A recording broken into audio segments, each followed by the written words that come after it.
Vamos direto ao ponto. A nossa análise de hoje mergulha num assunto fascinante: o imenso potencial que fica escondido por trás de grandes rejeições acadêmicas na história. Existe um paradoxo gigante na forma como a gente mede a inteligência. Mentes que pensam fora da caixa acabam muitas vezes sendo punidas antes mesmo de serem reconhecidas. É impressionante notar como a história está cheia de figuras lendárias que quase foram esmagadas pelas mesmíssimas instituições que deveriam educá-las. E para ter uma ideia real da escala dessa situação, vamos dar uma olhada nesse número absurdo, 98%. Isso vem de um estudo super especializado criado originalmente por cientistas da NASA para medir o potencial inovador dos seus engenheiros espaciais. Bom, os pesquisadores resolveram aplicar o exato mesmo teste em crianças de 4 e 5 anos de idade. O resultado, espantosos 98% daquelas crianças bateram a pontuação máxima. Elas caíram direto na categoria de gênios da imaginação. Mas aqui é que o sinal de alerta acende de verdade. Esse estudo acompanhou essas mesmas crianças ao longo do tempo. E olha só, aos 15 anos, aquele número brilhante despencou para apenas 12%. E na vida adulta, sobram meros 2%. Acontece que o sistema educacional tradicional favorece muito o pensamento convergente, que é aquela coisa de avaliar, criticar, achar uma única resposta certa. Isso acaba basicamente inibindo o pensamento criativo e divergente à medida que a pessoa cresce. Uma crítica histórica que as fontes apontam de forma bem neutra é que essas instituições foram moldadas para servir as estruturas das classes dominantes do passado, focando muito mais na conformidade do que na inovação em si. Chegamos à parte 1. E se Churchill tivesse desistido?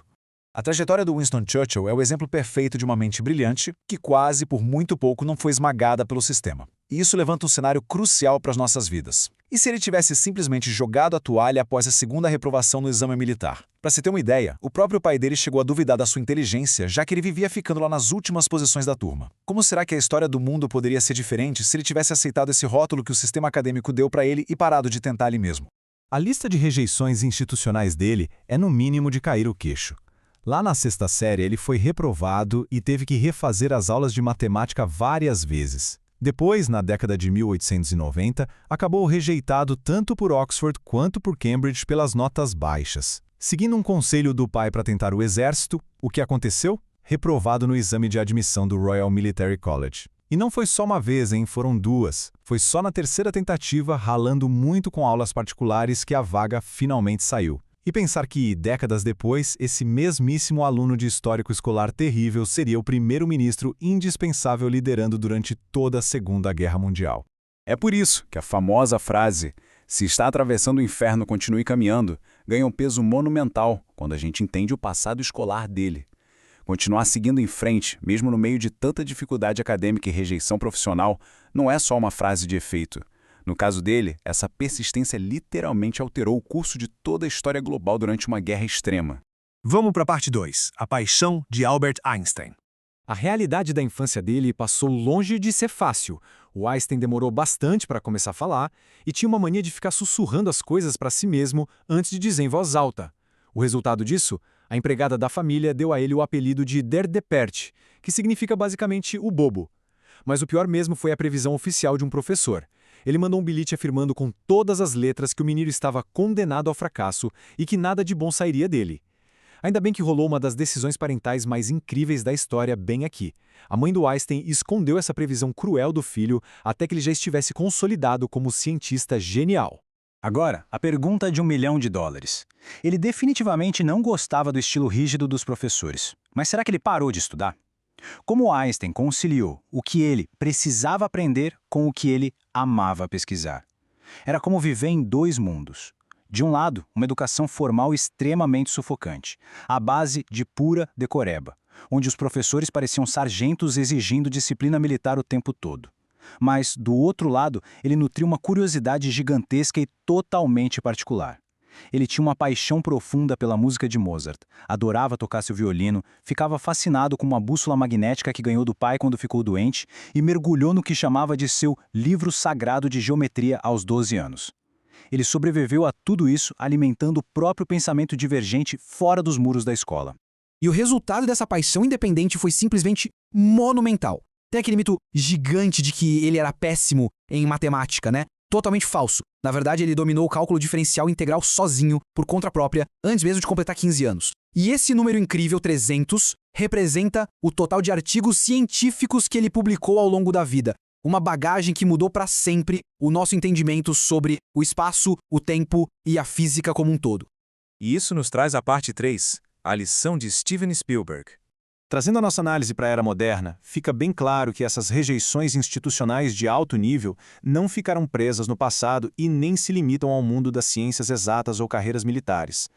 Apesar de ter uma paixão gigantesca e óbvia pela arte de fazer filmes, o Steven Spielberg deu de cara com a porta. Ele foi rejeitado pela badalada Escola de Cinema da Universidade do Sul da Califórnia, a USC, e por causa de uma média escolar mediana, o equivalente a uma nota C, a admissão dele foi negada simplesmente 3 vezes seguidas. A mesmíssima mente queria criar gerações inteiras de sucessos de bilheteria, foi considerada inadequada para os padrões da universidade.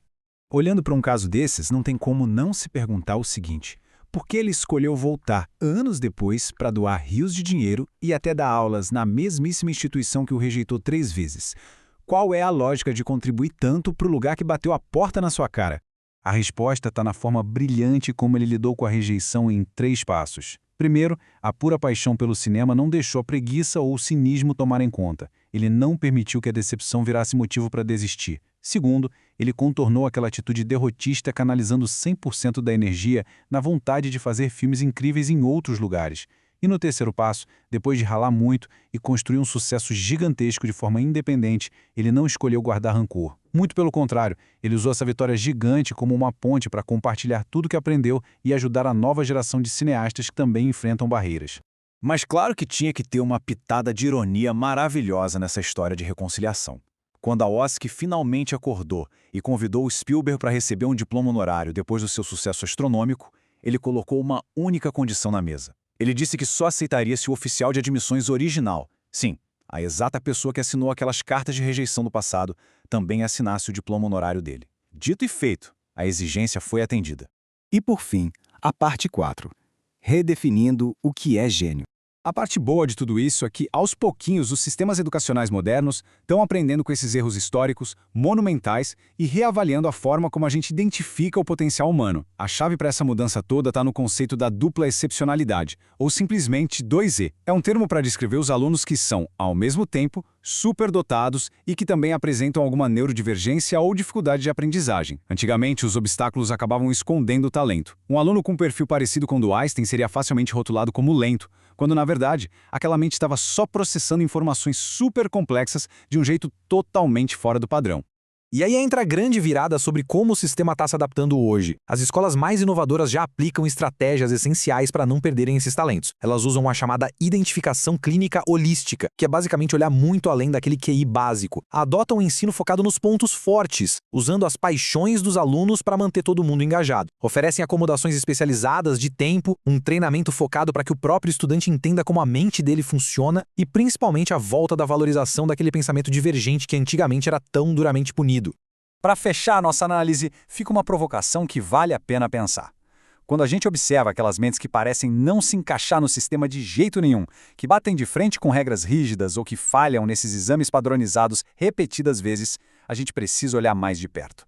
E se a aparente fraqueza acadêmica de hoje for, na verdade, a maior força divergente de amanhã? O nosso mundo precisa, com urgência, de mentes que não apenas tirem 10 em testes normais, mas que consigam enxergar saídas brilhantes, onde todo o resto só consegue ver becos sem saída. Fica aí essa reflexão gigante sobre como a gente continua avaliando o potencial das pessoas ao nosso redor. Nos vemos na próxima análise.